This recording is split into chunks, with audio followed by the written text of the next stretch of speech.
Okay, thank you so much, Professor Janet Buckingham, for taking out your time to be with Salt and Light and giving us this interview.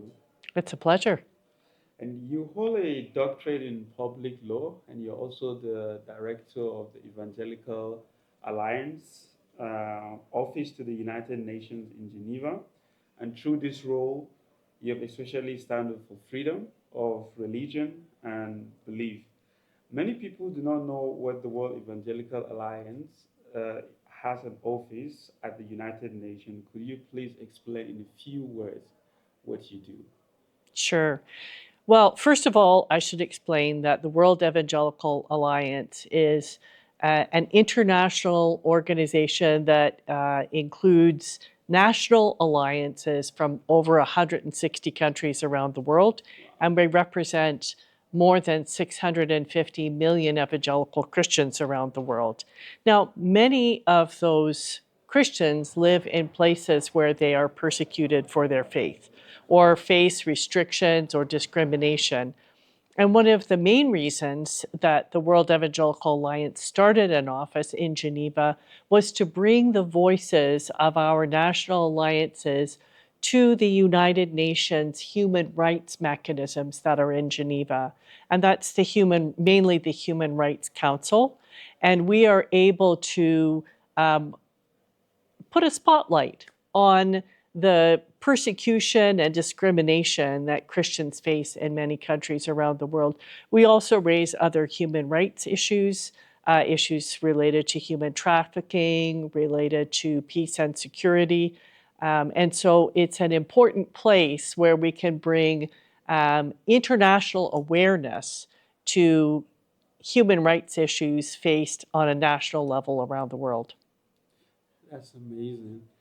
We often hear that the United Nations do not often support certain issues or value like in the area or do not always match evangelical Christian beliefs. For example, on gender issues, evangelism, or religious neutrality. How do you deal with these differences in your work? Well, it's very interesting to sit in on any kind of session at the United Nations. It is no secret that the world is a very divided place. All the countries of the world come together in a single Yeah. room and they do not agree with one another. That's true. This is a place of dialogue and it is in very diplomatic language, but you can sometimes tell that people are really quite upset with one another.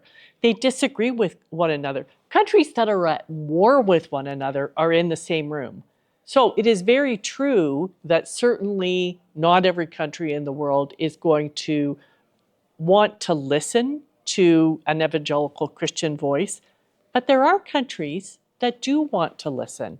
It's There amazing. are Yeah. exactly. So we work with some of those countries and encourage them to speak to issues that are very much on our hearts. But we also try to create some relationships with people from countries that we know disagree with us, because once we start some relationships with them and some dialogue with them, we can kind of normalize Christianity because sometimes they're afraid of It's true. evangelical Christians. It's true. And so we can be that initial voice and then also bring in Christians from their country to meet with them try to have some solutions to the conflict and the restrictions that are placed on Christians in those countries. Yeah. Thank you so much. One of the questions that I would actually like to hear your thoughts, especially what would be your message to young Christians who often see politics or being in this space, they're not interested to be in that space because they feel it doesn't really match some of their belief or it's in contradiction with that. What would be an encouraging word you will have for young Christian leaders who maybe have a heart or a calling into these spheres, especially in the area of government, considering that you've been involved and worked directly in the United Nations?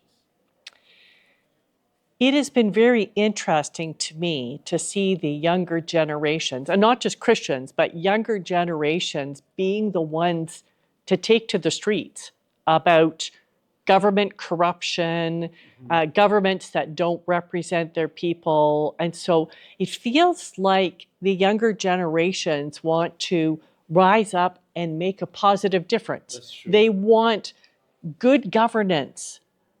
Well, if you're going to have good governance, you have to sometimes be willing to be the one That's true. to listen to God's call on your That's life, true. who may call you into. There's a whole wide variety of roles in politics or governance. Sometimes it's in the bureaucracy side of things, so carrying out government policy. I'm a lawyer myself. Sometimes Yes. it's being a lawyer. Sometimes it's working with an NGO that's speaking to government and saying this is the policies that you should make.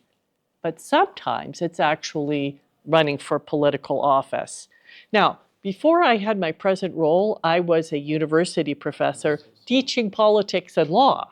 And so I have former students that are now politicians, and they got into politics at quite a young age, but they have been very consistent in bringing their faith perspective into their political role, and it is making a difference in the government. It's amazing. It's amazing. Thank you very much, Professor. So I will for your time and also sharing all this profound wisdom. Really appreciate. Thank you so much for the incredible work you're doing at the United Nations. Thank you. God bless You. you.